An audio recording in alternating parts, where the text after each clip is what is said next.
Assalamualaikum warahmatullahi wabarakatuh. Salam Pramuka. Selamat pagi adik-adik. Bagaimana kabarnya pagi hari ini? Bertemu lagi dengan Kak Udin pada pertemuan kelima latihan Pramuka secara daring. Oke, baik, pada pertemuan kelima ini Kak Udin akan membahas mengenai hastakarya. Nah, nanti kita akan belajar dan berlatih bagaimana membuat hastakarya yang baik. Hastakarya ini biasanya juga dilombakan saat lomba tingkat maupun saat perkemahan Sabtu Minggu. Jadi ini sangat penting untuk adik-adik pahami dan harus adik-adik bisa kuasai. Apa sih hastakarya itu? Hastakarya merupakan sebuah kegiatan yang menghasilkan suatu kreativitas yang memiliki nilai fungsi, nilai seni, dan nilai jual yang bahannya berasal dari sampah organik dan anorganik. Jadi definisi dari hastakarya yaitu sebuah kegiatan yang dilakukan untuk menghasilkan sebuah karya. Karya itu harus memiliki beberapa nilai, yaitu yang pertama fungsi. Jadi hasil hastakarya atau hasil kerajinan adik-adik itu harus memiliki fungsi atau kegunaan atau manfaat. Jadi bisa digunakan, bisa dimanfaatkan. Selanjutnya memiliki nilai seni. Yang dimaksud nilai seni itu apa? Tidak hanya asal-asalan, tapi bagus dan indah untuk dilihat. Nah, selanjutnya yaitu memiliki nilai jual. Jadi barang yang dihasilkan oleh adik-adik itu atau hasil dari kerajinan yang ada dibuat itu memiliki nilai jual, bisa dijual. Tidak hanya sebagai fungsi pajangan, tapi juga memiliki nilai untuk dijual. Nah, biasanya hastakarya atau kerajinan tangan itu berasal dari bahan yang tidak bisa bahan bekas atau yang bisa didaur ulang. Contohnya sampah organik maupun anorganik. Organik ini bisa apa? Dedaunan dan lain-lainnya, kayu-kayuan, dan anorganik seperti plastik dan lain-lainnya. Jadi bisa dipahami ya apa itu hastakarya atau kerajinan tangan. Jadi sebuah kegiatan yang menghasilkan atau kreativitas yang memiliki nilai fungsi, nilai seni, dan nilai jual. Itu yang harus diperhatikan nanti ketika adik menentukan ingin membuat hastakarya apa. Apa sih tujuan pembuatan hastakarya atau kerajinan tangan? Tujuannya yang pertama yaitu membersihkan lingkungan dari sampah yang dapat didaur ulang. Nah, mungkin di lingkungan adik-adik sering menemukan sampah-sampah yang sebenarnya bisa dimanfaatkan. Sepertinya apa?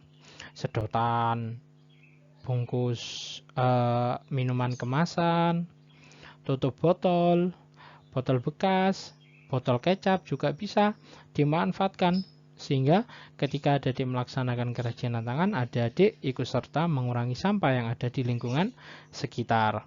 Oke, baik. Tujuan yang kedua yaitu memperbanyak lapangan pekerjaan. Nah, dengan adanya hastakarya atau kerajinan tangan ini juga bisa menciptakan lapangan kerja. Karena apa? Seperti yang dijelaskan pada definisi kerajinan tangan atau hastakarya, sebuah hasil dari kerajinan adik-adik harus memiliki nilai jual. Nah, itu ketika bisa dipasarkan akan membuka lapangan pekerjaan baru. Selanjutnya mengurangi sampah yang ada di bumi. Ya, sama dengan nomor 1. Selanjutnya fungsi. Hastakarya atau kerajinan tangan memiliki beberapa fungsi. Yang pertama yaitu fungsi pakai, di mana kerajinan yang dibuat itu mengutamakan dari kegunaan dan memiliki keindahan sebagai tambahan agar menjadi menarik. Jadi ketika adik nanti membuat hastakarya harus dipikirkan, ini memiliki fungsi apa enggak? Fungsi pakai apa enggak? Bisa dipakai apa enggak? Nah, itu nanti harus diperhatikan. Yang kedua, fungsi hias, yaitu kerajinan yang dihasilkan hanya mengutamakan keindahan tanpa memperhatikan kegunaan dari bahan tersebut. Contohnya seperti miniatur, patung, dan lain-lain. Nah, jadi ada dua fungsi, tidak harus diaplikasikan pada hastakarya adik. Dipilih salah satu boleh. Misalnya saya mau buat itu saja hastakarya untuk kap lampu. Nah, berarti dia memiliki fungsi pakai. Nah, saya ingin buat lukisan dari kertas koran bekas. Nah, itu berarti memiliki fungsi hias saja tanpa memiliki fungsi pakai. Nah, nanti silakan ditentukan adik-adik mau pilih yang mana. Dua-duanya boleh, pilih salah satu juga boleh. Nah, itu tadi fungsi dari kerajinan tangan atau hasta karya. Nah, jenis-jenis dari astakarya yaitu dibedakan menjadi 3. Ini dibedakan berdasarkan dari bahan dasar yang digunakan. Yang pertama, kerajinan bahan keras merupakan kerajinan tangan yang cara pembuatannya harus menggunakan alat atau tidak bisa menggunakan tangan. Seperti patung yang terbuat dari batu maupun kayu yang harus menggunakan pahat alat ukir untuk membuatnya. Jadi, yang dimaksud kerajinan bahan keras yaitu kerajinan yang proses pembuatannya membutuhkan alat bantu, tidak bisa hanya menggunakan tangan kosong. Banyak sekali kerajinan-kerajinan yang memerlukan bantuan selain tangan kosong. Itu tadi contohnya membuat patung, ukiran, kemudian membuat lain-lainnya yang termasuk biasanya juga bahan keras. Selanjutnya yaitu yang kedua, kerajinan bahan lunak. Merupakan kerajinan tangan yang proses pembuatannya menggunakan tangan, serta pembentukannya sangat fleksibel, seperti gelas dan piring yang terbuat dari tanah liat. Nah, bahan lunak itu bisa digunakan menggunakan tangan kosong, seperti apa? Proses pembuatan atau pencetakan gelas, kendi, genteng, itu bisa menggunakan tangan kosong tanpa memerlukan memerlukan alat bantuan. Selanjutnya yaitu kerajinan bahan semi keras, yaitu merupakan kerajinan yang dapat dibuat dengan tangan kosong dan dapat juga sedikit bantuan alat seperti membentuk menjadi sebuah karya seperti bunga dari kertas dan tas dari kain flanel yang dapat kita buat tanpa atau dengan bantuan alat. Jadi yang terakhir yaitu bahan semi keras, jadi bisa digunakan dalam proses pembuatannya dapat menggunakan tangan kosong maupun alat bantuan. Nah, nanti silakan ada dipilih mau pakai ingin menggunakan jenis bahan yang apa? Bahan keras, bahan lunak, atau bahan semi keras. Nah, ketika adik sudah memilih bahan, jangan sampai salah ketika melaksanakan teknik pembuatannya. Nah, ketika adik memilih bahan keras, jangan kalau hanya menggunakan tangan kosong, nanti akan kesulitan, bahkan bisa tidak jadi nanti bahan kerajinan tangannya atau astakaryanya. Nah, yang selanjutnya, faktor-faktor apa sih yang mempengaruhi ciri khas dalam sebuah pembuatan kerajinan tangan? Yang pertama, adanya budaya. Dapat dikatakan sebagai faktor utama yang mempengaruhi ciri khas kerajinan suatu daerah. Dan biasanya ciri khas tersebut menggambarkan simbol daerah tersebut. Misalnya, ketika adik-adik berada di pesisir pantai, maka kerajinan yang kita temui biasanya dari kerang-kerangan. Nah, seperti apa? Ketika adik berkunjung di WBL, maka oleh-oleh biasanya yang oleh-oleh atau kerajinan tangan yang dihasilkan dari laut seperti kerang, pasir, hiasan, jam. Jamnya pun dihiasi dengan pasir laut, dengan kerang-kerangan dan karang-karangan. Selanjutnya yaitu letak geografis. Juga mempengaruhi ciri khas kerajinan tangan suatu daerah. Misalnya jika suatu daerah tersebut terletak di daerah pantai, pasti ciri khas kerajinan di daerah tersebut menggambarkan kondisi daerah. Nah, seperti yang kalian jelaskan tadi, letak geografi juga dapat mempengaruhi hasil dari pembuatan kerajinan tangan. Misalnya juga di daerah Madura, Pulau Madura memiliki budaya ciri khas warnanya merah putih, maka kerajinannya juga akan tidak jauh beda dengan budaya seperti senjata tajam, celurit, baju, dan lain-lainnya. Yang terakhir yaitu sumber daya alam. Sumber daya alam yang sangat dihasilkan daerah tersebut juga sangat mempengaruhi terhadap ciri khas kerajinan tangan di suatu daerah.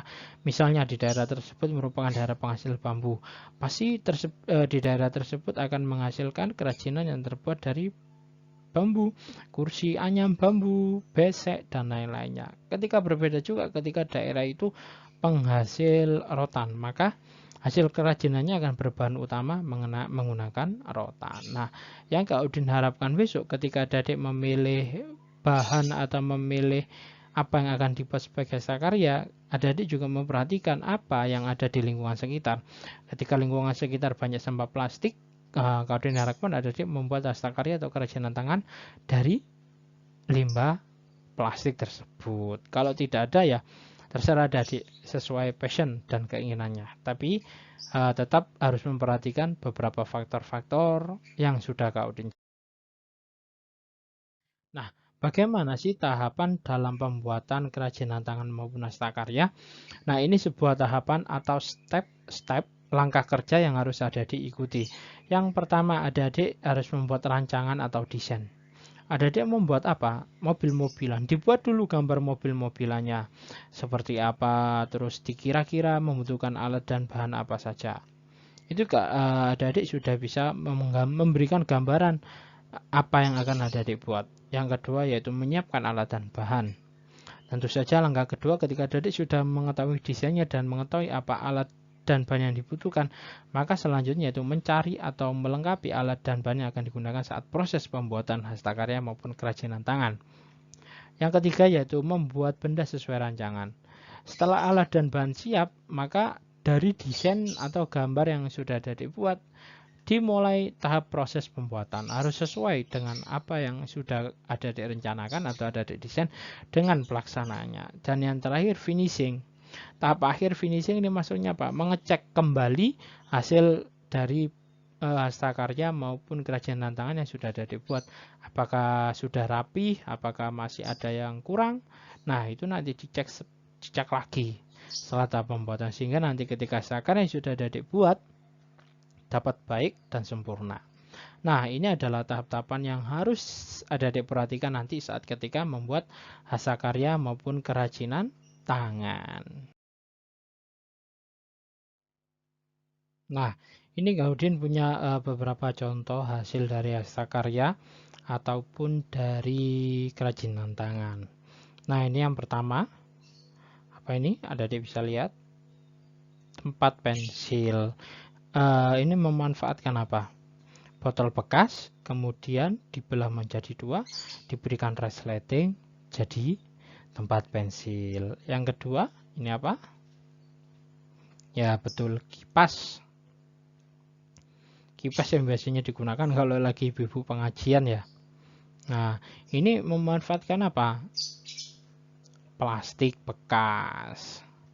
Jadi kalau adik punya kipas yang sudah rusak, jangan dibuang. Diganti dengan ini botol-botol plastik kemudian diberi hiasan manik-manik. Jadi yang namanya daur ulang itu tidak harus selalu menggunakan sampah semuanya. Kadang juga perlu ditambahkan bukan sampah di sini. Misalnya manik-manik, apakah manik-manik ini sampah? Bukan. Apakah manik-manik limbah? Bukan. Tapi ini hiasan supaya hasil dari hastakarya adik-adik atau kerajinan tangan lebih indah. Nah, yang ketiga, miniatur burung merak. Menggunakan apa ini? Ya, betul, stik es krim dan manik-manik. Ini bagus untuk hiasan. Nah, yang terakhir ini. Apa ini? Ya, betul, pot. Nah, ini pot dibuat dari apa? Dari botol bekas, botol besar bekas, kemudian dicat, diberi warna, dikasih karakter supaya lucu. Nah, dari hastakarya ini memiliki nilai guna atau nilai pakai, memiliki nilai jual, bisa dijual, memiliki nilai seni. Nah, sudah memenuhi syarat-syarat dari sebuah hastakarya maupun kerajinan tangan. Nah, oke, untuk pertemuan kelima ini ada dua tugas. Yang pertama adik mencatat dan membuat. Mencatat apa? Yang pertama, adik silakan dibuka pada lembar pertemuan atau lembar kerja pertemuan 5, siaga maupun penggalang ini sama ya tugasnya. Yang pertama adik membuat hastakarya. Bebas mau membuat apa. Ini gambaran tugas pertemuan 5. Yang pertama, adik-adik merangkum materi tentang hastakarya yang sudah kau berikan. Jadi, adik-adik silakan catat, rangkum. Adik-adik resume materi yang kau sampaikan pada pagi hari ini. Ditulisnya di mana? Di lembar kerja tadi. Bagian atas ya. Yang kedua, buatlah satu hastakarya bebas. Silakan adik-adik berkreasi, silakan manfaatkan dan gunakan dana atau biaya seminimal mungkin. Jadi gunakan bahan-bahan dan alat-alat yang ada di rumah adik-adik. Yang ketiga,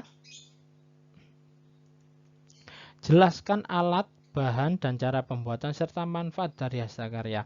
Setelah adik membuat satu buah hastakarya, silakan dituliskan alat dan bahan serta cara pembuatan di lembar kerja bawahnya, yang bawah ya. Selanjutnya tuliskan juga manfaat dari hastakarya yang ada dibuat. Misalnya adik membuat tempat pensil, alat dan bahan yang dibutuhkan apa saja dituliskan. Kemudian tahapan cara pembuatannya seperti apa dijelaskan. Dan yang terakhir yaitu manfaat dari hastakaryanya apa dijelaskan juga. Misalnya tempat pensil dapat digunakan sebagai tempat menaruh kumpul pensil-pensil supaya terlihat lebih rapi. Nah, itu tugas pada pertemuan kelima hari ini dapat kau disampaikan mengenai hastakarya. Semoga adik dapat memahaminya. Kau akhiri. Ketika nanti ada yang tidak bisa atau kurang dipahami, silakan ditanyakan di grup WhatsApp ya. Kau akhiri. Wassalamualaikum warahmatullahi wabarakatuh. Salam Pramuka.